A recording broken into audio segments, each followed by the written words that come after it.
Chi son?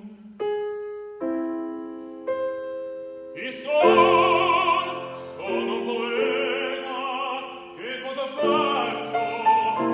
Scrivo, e come vivo? Vivo!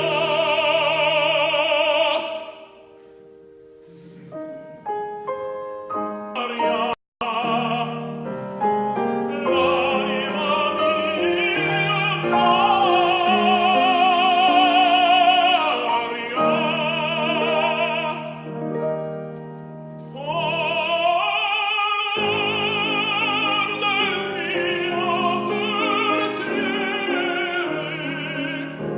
l'anima mia,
Very good. It may have been, I mean, he sang it wonderfully, but what, you know, it's such an iconic tenor aria, but you were game for it, and you had it on your list of 5 arias, so, you know, I had to choose it. But there are certain arias, you know, that everybody knows, and this is definitely one of them. Okay, it's very good from both of you.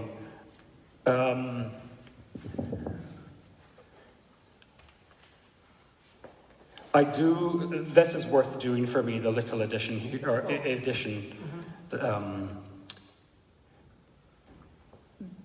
If you're going to play that, I wouldn't so obviously start where the aria starts. Remember, this is the end of what came before.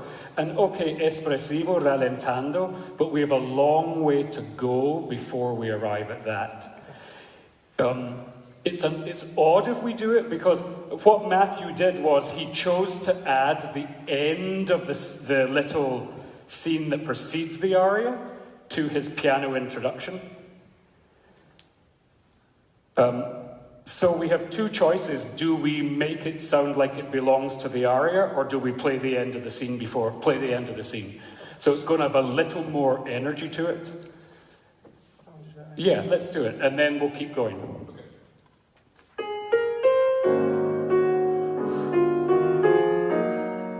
Then we start to get softer, we start to slow. Right.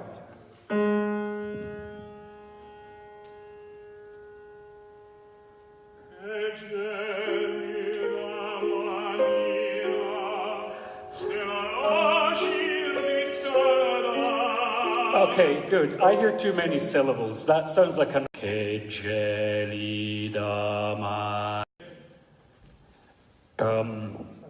Let's do just right on the A flat, yeah. Gelida man. Good, good, good, good. Because we actually only have one stressed syllable per measure, right? Che gelida manina se la lasci riscaldar. Sometimes, yes, this is in two. We're told it's in two. It's definitely in two, but linguistically, some of the aria moves in one. So somehow, without it even really being faster, we have to acknowledge that. So there's the number of beats the conductor's going to show, and then there are the number of syllables that you're going to do something special on. And now you were giving me actually both, in a way. And it flows a little easier, right? Yeah. Otherwise, it's also a little sticky start to an aria. Che gelida. You're stuck in the middle of the voice. Yeah. Just let it flow. One more time on the A flat.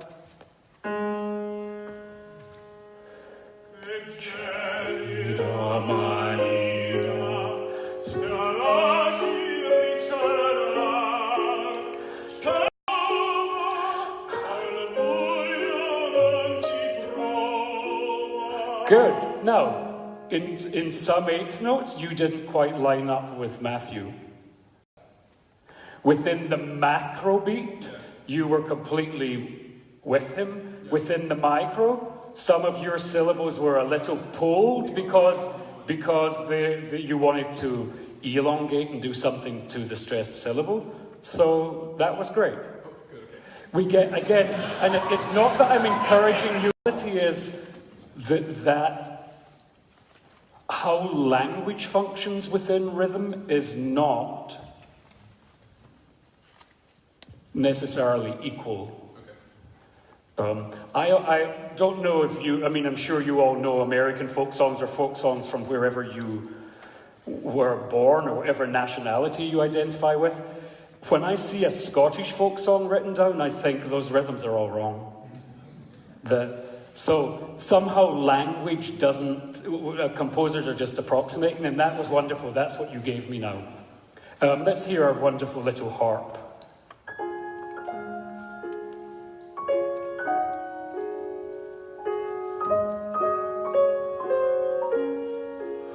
Now go.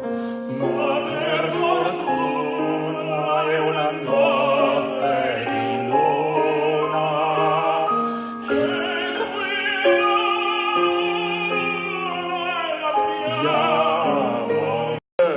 Good. Now, he doesn't tell us on Ma per fortuna è una notte di luna to do anything, but the first time it just got a little stuck. Ma per fortuna è una notte di luna. There was an elasticity to it now. Yeah. And then you stretch, of course, the top, which he told you to do, and then immediately it rebounds, right? So, can we do that one more time without me in your face, but you're going to lead it now? How about just the last full measure of the harp?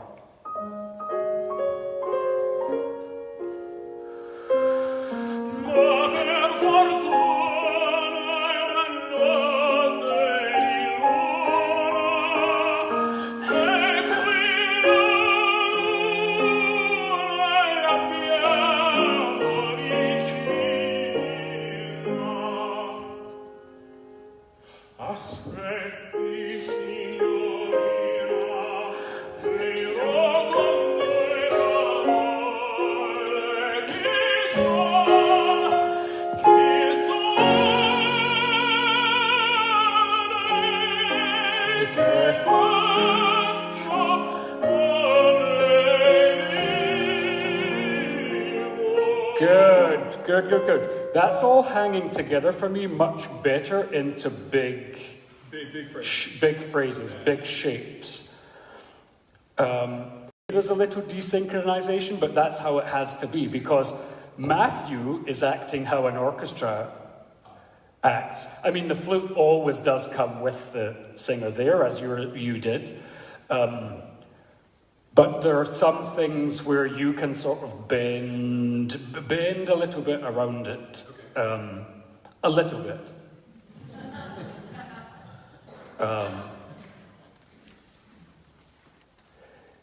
I like the fact that you ignore that breath before the first caisson. But you have to ask yourself, does doing that without a breath in any way impact the B flat? Because all we care about really is the B flat.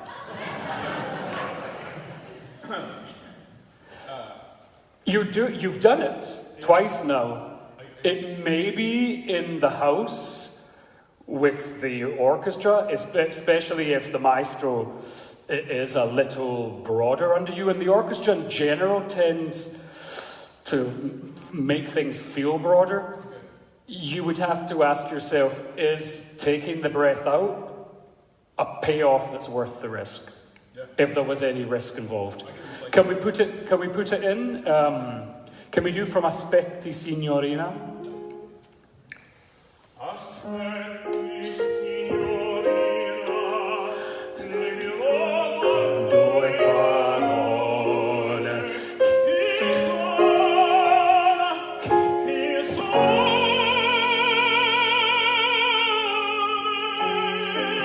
Che faccio? So, that you have to ask yourself is, there are some risks that I think the payoff artistically for is so huge that they're worth taking. And as I say, I liked your choice. There might be a reason many tenors who've sung this role on stage breathe in both places. I didn't notice the difference in B flat, but it helped with the phrase after B flat. After the B flat? Right, because it's not necessarily gas for the B flat, but going on. So you have to weigh that and ask yourself, do you... artistic points, I mean, is there an artistic, emotional reason for it? And if the answer is maybe not so much, and there's a risk, maybe not so much. However, you can do it both ways. That was great.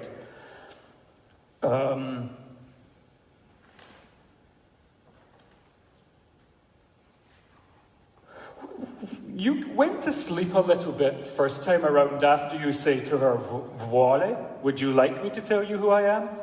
What was happening before you went on? That was all right. Who am I? Okay. So yeah, it was just a... Oh, so it was a little moment of introspection? Yeah. But it was in the read, we'll drop that. I didn't read from you. Vuole, you're... Okay.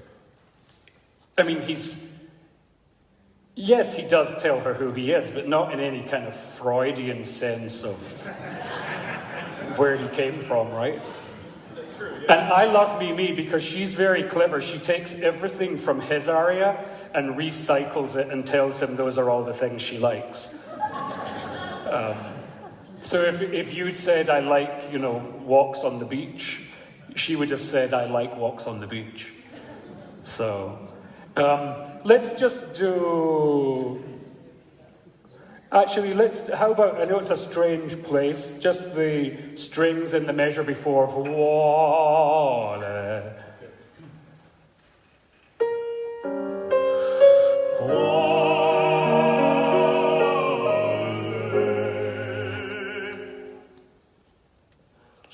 Chi son? Chi son? Sono poeta, che cosa faccio? Scrivo, e come vivo, vivo.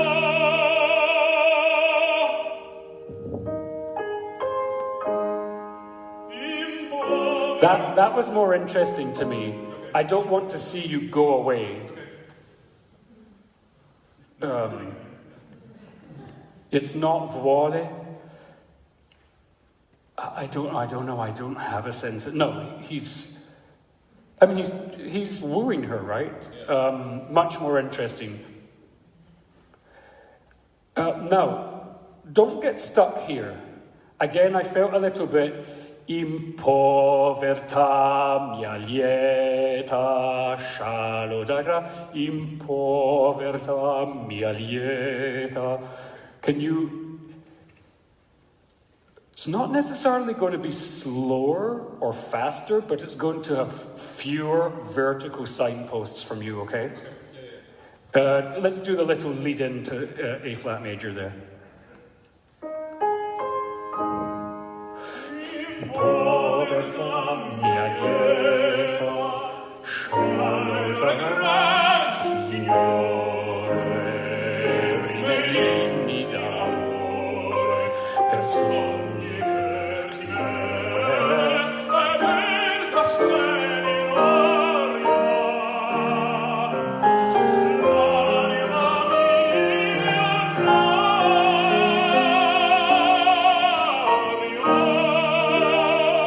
I like that much more.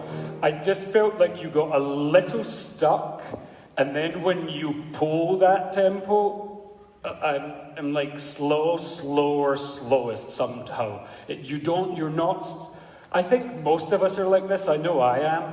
I'm good at taking time, and I'm not always so good at rebounding. And just like in Brittany's aria, the danger is it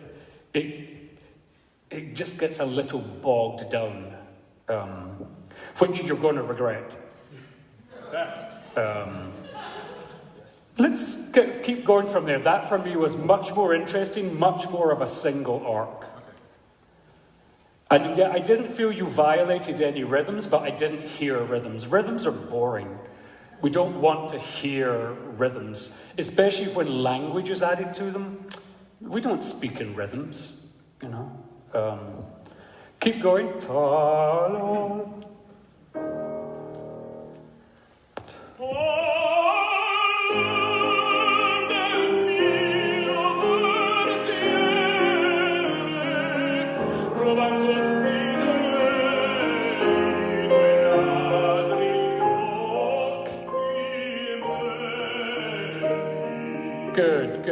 Good. Now, I don't really mean this when I say don't expend any energy, but don't, just keep that very light, very easy. There's not really very much going on in the orchestra there. Puccini's been very clever at pulling it back. It's just so much more fun to sing than anything else. Yeah. But just don't, he's done everything he can.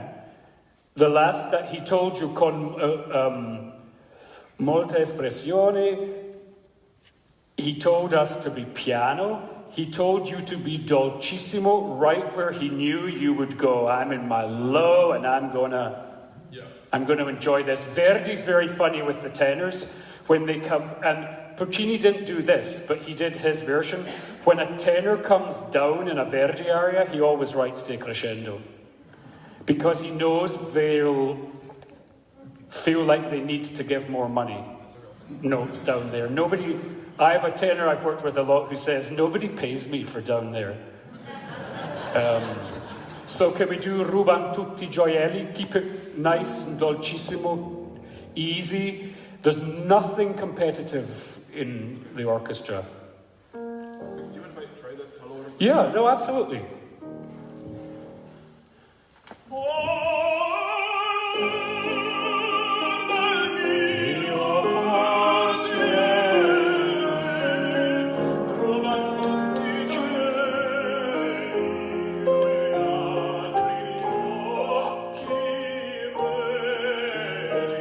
Right, you don't want to, you just need to keep it in a good place where it projects, but resist the, it's kind of fun to sing into it, I know, until suddenly you're on a high C.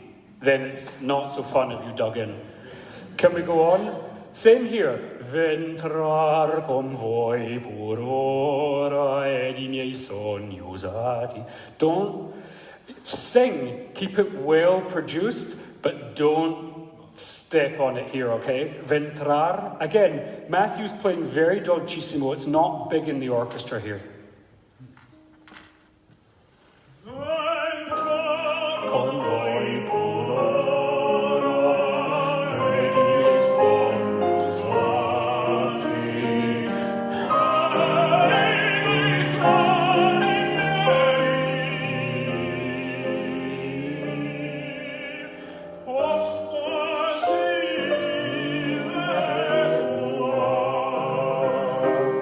My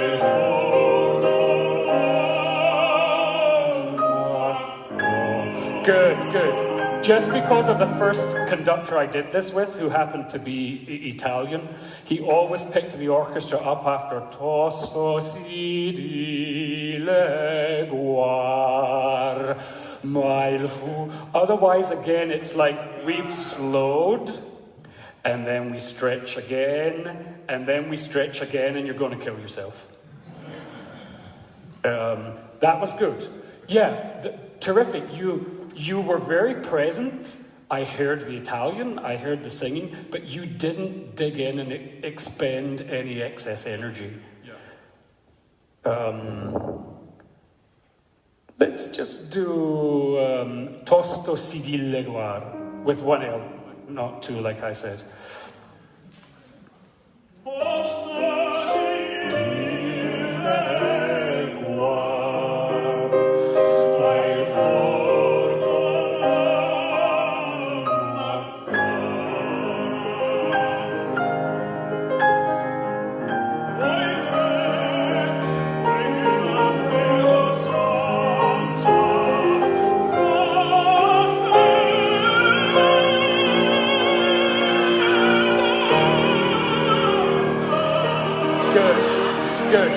Matthew, can I make a suggestion? Go right to the C with them. Okay. Because I'm used to the conductor actually just showing the orchestra where to do that. Okay. So they do stanza, stanza laspe. I'm used to the conductor just telling the orchestra go, because it gives the singer a sense of security, although that was a good high C. It's tricky. I know Puccini gave you big accents on poi che va preso stanza. I would just, again, keep it really well produced. And I know it's competitive in the orchestra there, but if you drive, you risk. And nobody... I mean, I don't really mean this. I care about every note of La Boheme, but the audience is waiting for the C. Can we do the orchestra tune? Yeah.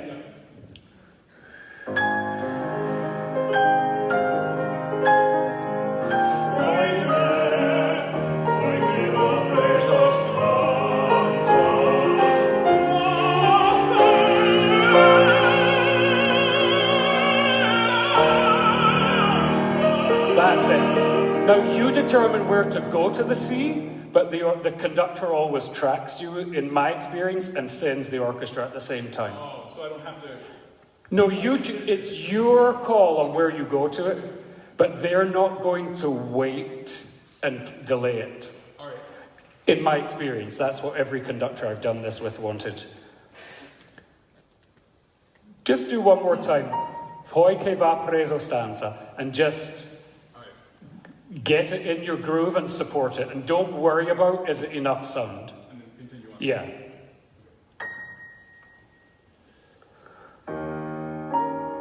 Over there. Actually, no, that's a mean place. Let's go there. Matthew, I know that's what you have, that you just have the melody. It sounds a little bald to me. Can you give us some harmony? Whatever that is, it just sounds, I don't know, kind of sad, that a little bit. The left hand's terrific. Fill out the sound for me.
I know Puccini asked you to allargando, but I have in my head watching the maestro do this. Let's go, let's get to A flat major, to the end of it all together. Terrific, this is a good aria for you. Thanks. Do you sing it at auditions? Yeah, it's in the package. But do you dare to start with it ever, or? I haven't yet. It's been called Okay.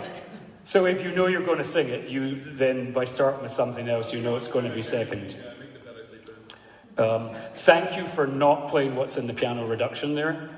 For some strange reason, there's this cello melody that someone decided they should put 3 octaves higher and play it in octaves. It's just 10 cellos if you're lucky, right? So that was terrific. Again, one of the strange things we have to do as pianists playing opera is work out what to play, what not to play, what is playable sometimes. And the people who do editions make very strange choices sometimes. Really terrific, both of you. And thank you for being the guinea pig.